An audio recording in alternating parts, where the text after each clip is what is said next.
connected with natural systems as possible in order that they can fight for the environment, enjoy it, love it, and seek the benefits of it. And so it's really an experiment, and this is our third event, and we're doing a series of talks in October at the Garden Museum in their new educational building. So that's just about Landscape Learn. So you'll see various activities sort of popping up. And I hope you'll return and join us, and if you have ideas as well about collaborations, more or less formal, then do let us know what those ideas are. So I just want to say one or two things before Jelena speaks, which is about this neighbourhood. Neil's designed and made a map, which we encourage you to take and further explore the area, because it's in dramatic change, and people want to live in places that they love. That's what we see with Bekvalac Tower, just down the road from here. You know, it's not just a place that you live in, it's to do with deep community feeling.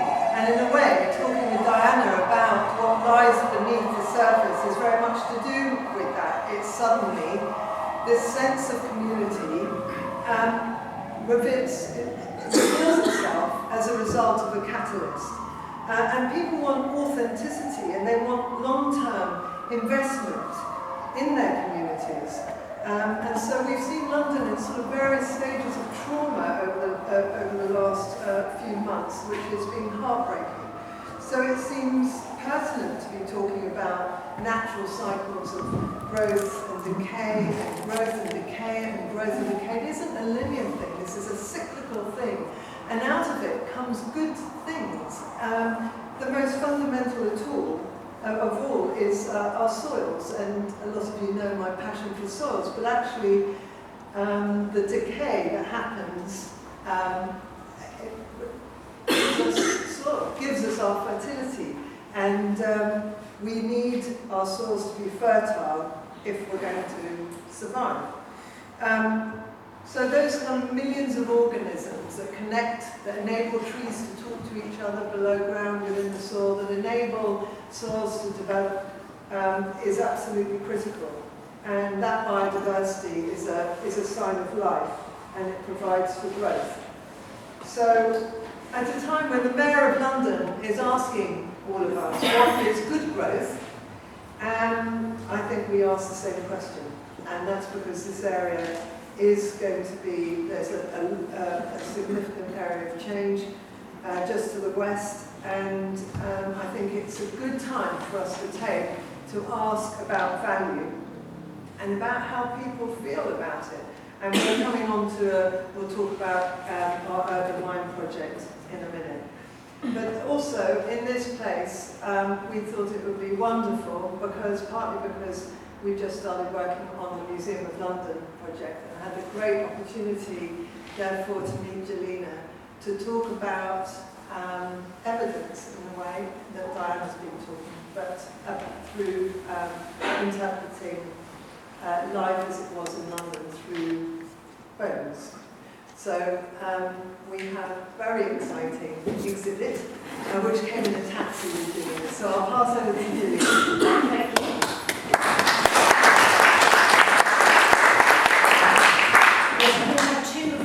Bones that I look after with my colleague. We look after about 20,000 individuals at the Museum of London, and we're all about the past, and the past is great. The future we're having problems with, because I did have a presentation to show some pictures, but it's so technologically advanced, it won't let us use the machine. So you have to imagine I am the rotunda, which is quite easy as I am rather rotund. I have a lovely brick edifice.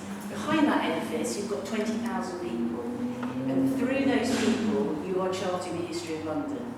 And it's a unique resource because it's the only museum that has a collection like that of people that have lived in a city. They've lived and died in a city, and they've come from different places, but they've ended up in London.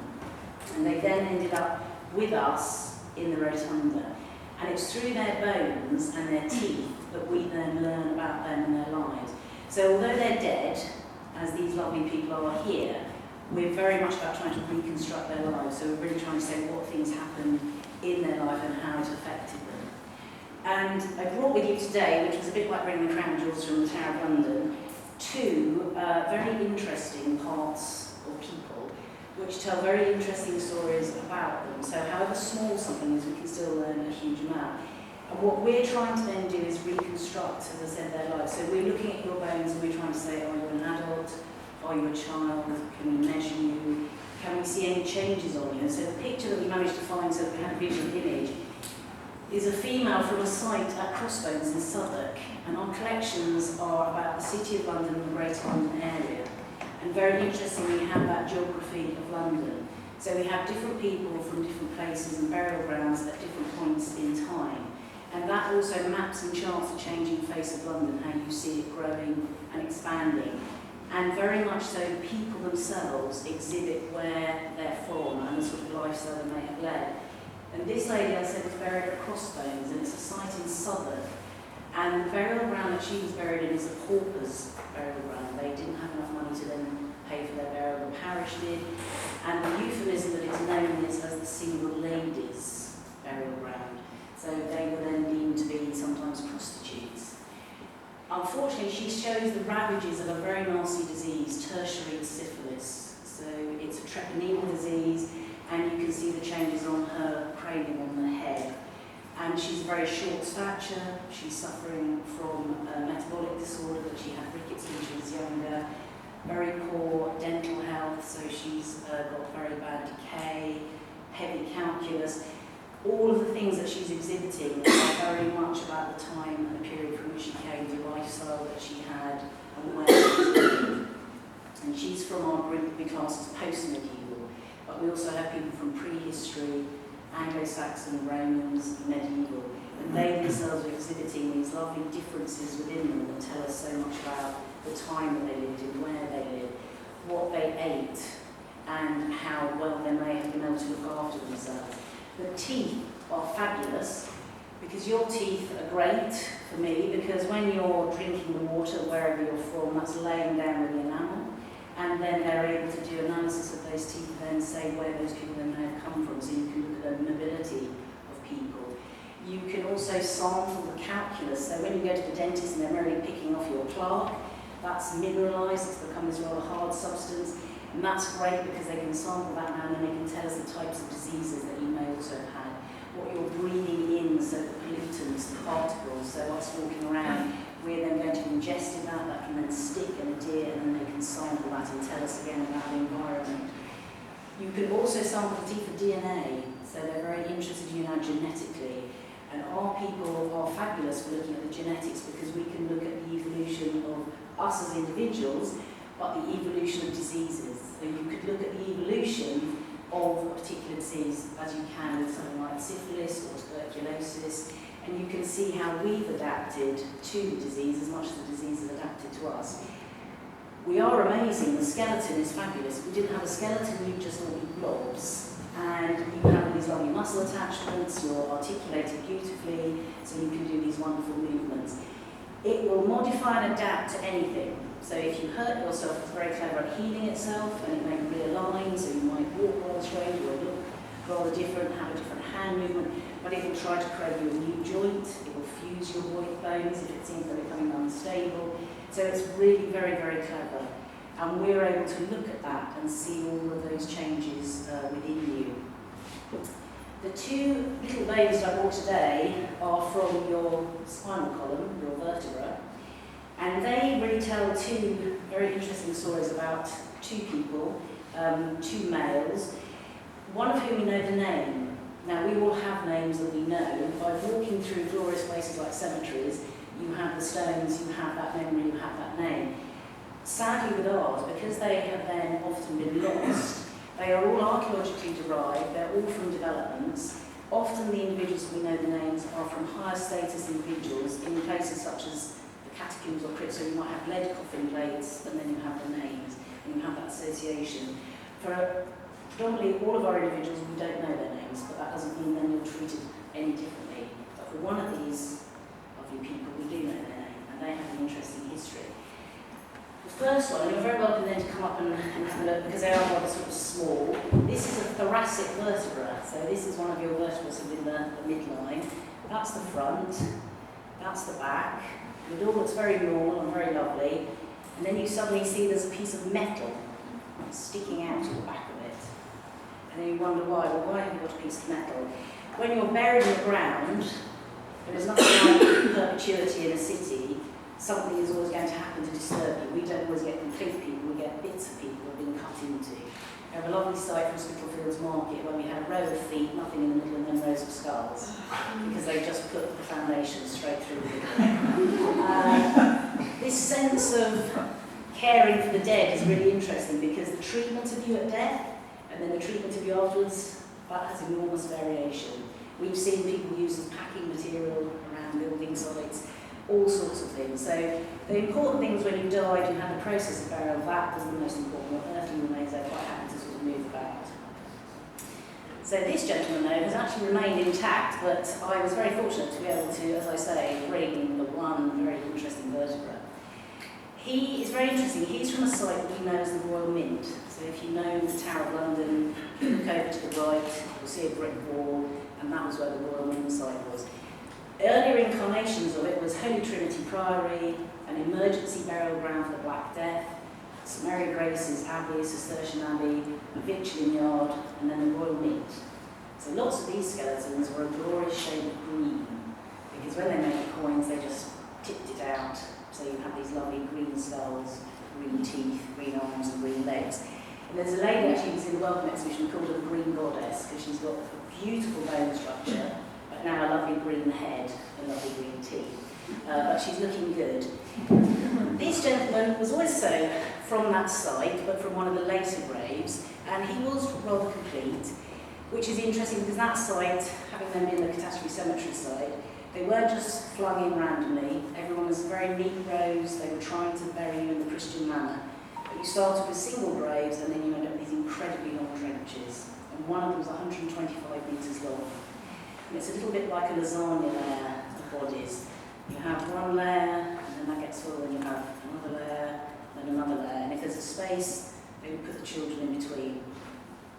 And this gentleman shows signs in his skeleton of low-grade infection of the lower leg. You tend to knock your lower leg, get a bit of a cut. We might see that because we'll see chronic change if you've had that for a long time. He's got a dent in his vertebra, which is a Schmall's node. So if you've got a herniation or a rupture, it pushes through the bone. That tells us sometimes that you're carrying quite heavy loads. He's got a little bit of degeneration sort of on the joints, but nothing too bad. But then he has this lovely metal lump. If you run your finger underneath, which you're very welcome to afterwards, it's sharp and pointy. So this gentleman is from the medieval era, and he has been shot in the back by a projectile. It's gone right through the skin, right into the bone, and then it's just stayed there. Now they would sometimes know to push those through as an arrow, but this is really close to your spinal cord. So they may have even realised that might not be such a good idea. So they've snapped it off, but they've left a lovely piece of metal in him. However, his body has accepted that, and it's just formed a lovely sort of crust over it. The other vertebra would sit underneath with the sharp point and articulate, so that would be rather painful.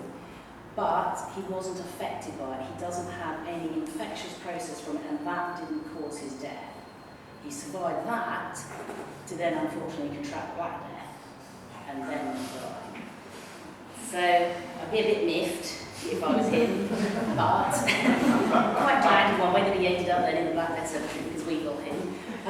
But he's remarkable. He shows you the resilience of the human body, what you can actually sort of literally throw at it, and how it will just accept some of these foreign bodies, but how we then can look at that. So we will look at the surface of the bone to see how different it might be. Is it showing an infection? We can x-ray this, and you might then be able to see the type of the arrow, and then you might be able to work out the skirmish that this male was involved in. He has a lovely medieval shaped sort of head, which they tend to be more rounded, and rather nice bone structure. He's got a lovely brown mandible that really flares out, very square jaw, so he would be in a Gillette shaving advert. concern. He's got a nice bit of calculus, but he also has a sharp force trauma on his frontal bone. So he was also then injured on his head, but that's healed as well. So he really had literally been, through the wars, and then sadly died of that death and was buried at the Royal Mincemetery. And the other lovely person we have, from the same site, but a slightly different layer, an even smaller vertebra, but from small things great things come. This is a cervical vertebra, and you have 7 of those in your neck. First 2 are very important, your atlas and axis, that supports your skull, and then the pivot of the dens allows you to rotate your head, so all very important. Lovely spinous process, nice body. But that body, and this part here on the transverse, when you see it, there's just got a very clean cut to it. So this is telling us that this gentleman lost his head, so he was decapitated. But fortunately for us, we know who he is. And we know who he is because you have the historical records and documents, and if you're high status, you often tend to leave no trace of you. So this gentleman is Sir Simon Burley, and he was executed on the 5th of May in 1388, and he was the first person to be decapitated at Tower Hill. He held such a high rank that even though he was brought up for treason, he was decapitated, no doubt his head was put on a spike and presented for everybody to see, his body was still interred at St Mary Grace's. He held his status. So he was buried, the tomb then was built and created for him, and he was buried there. We analysed all of the individuals from that site. There's records to say that Sir Simon Burley is there. You're looking at your other vertebra. Nobody else has such a sharp cut to their vertebra, and the association where he is. So that little vertebra tells you then so much about what happened to that person. A very brutal end to their life, but they were better that they had the sharp blade, because the axe wasn't always very good, it could often be blunt, so there would be several attempts at that. But this is a lovely clean cut. So Simon Burley, very interesting. He was brought up for treason because the appellants thought that he had too much influence over the king. So it's that classic thing again, if you rise to power, people don't like you being in power, so they sort of want to bring you down. So he's a classic example of that. But it's remarkable that that survived, and then part of his postcranial, so the lower part of the bone survived, and he has an injury to his elbow, which again, because he's left documentary evidence about him, you might then be able to find that sort of information out. So even though they're 2 very small bones, they're very evocative, and they tell you an awful lot about that person and things that have happened to them in their life. And as the lady does, she tells us about where she lived. So the skeletons and the teeth are telling us such a rich picture about you. They're disturbed, unfortunately, because of developments in London. It's not because I've decided I'd like to go out and just excavate you and then have a look at the bones, although I would like to see all your bones, and I'm sure they're lovely. But it really is because they are disturbed as a consequence of that. And so we have all various guidelines and policies then to enable us to have them, to care for them. So in terms of some things like growth and decay, I'm a bit of both really, because I'm looking at you after decomposition, but we can also then learn, because we have children as well as adults, all about things like growth, development, and the changes in the times that then might affect that. So they're a brilliant snapshot and window to all the different time periods. We can only really though go up to the 1850s, because as Joe was saying, these magnificent 7 as they're known, all of the crypts and the churches then within that sort of London area became so horrible to be buried there. There really wasn't enough soil covering people, you had lots of cholera epidemics, people becoming very ill, they closed them all down. So our collections, as it were, of those individuals really sort of take us to that threshold of that time period.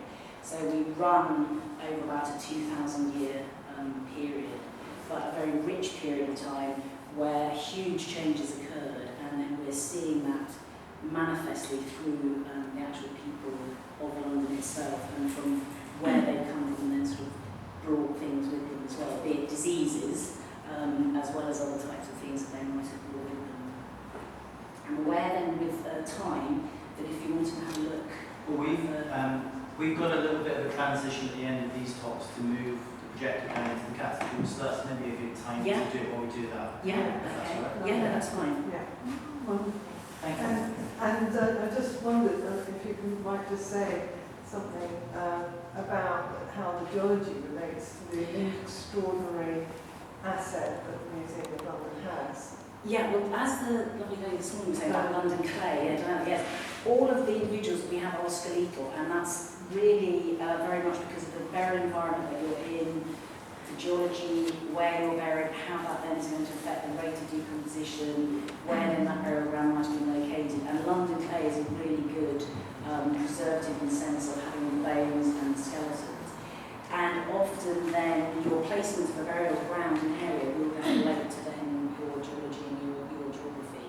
There will be variants because as here you saw your different dips and undulations, you'll have the water table and water logging. That will then affect what we might be seeing as well, the skeletons and the bones. So the preservation will vary according to what is happening within the ground, how deep you might be, what you're in. The colours of the bones can be affected by the actual soils themselves, but the wood that you might be buried in. So the tannins, if they leach, they will then change the colour of the bones. Where you are within that different part of the basin area of London. So the bones from this site, they were really quite dark, and that then could again be to do with that sort of difference with the geology and the soil. If you're in a lead coffin, that's a lovely preservative that not a lot of times will then get into you. And we have the lady from Spitalfields, Roman lady from Spitalfields, and that became damaged, and she was buried with bay leaves behind her, and so that then has affected the coloration of her bones. They then also become quite dark. So the areas that you're buried are very important and will then affect what we might be seeing. Also, you've noticed some of the lovely trees, the plants, there is lots of the bones will sometimes be affected by root change. And that can be quite difficult for us sometimes to distinguish between what is a pathology and what is a pseudo-pathology. Because the intertwining of those roots on the surface, and we're looking at the surface of the veins, can actually sometimes look very much like a disease process. So it's important again that we know what the landscape is that then may have been disturbed in the process of then doing excavation. And the different depths that something then might go to, we can then pick up on that. So there is a lovely sort of harmony and balance between it. Right, thank you so much. That's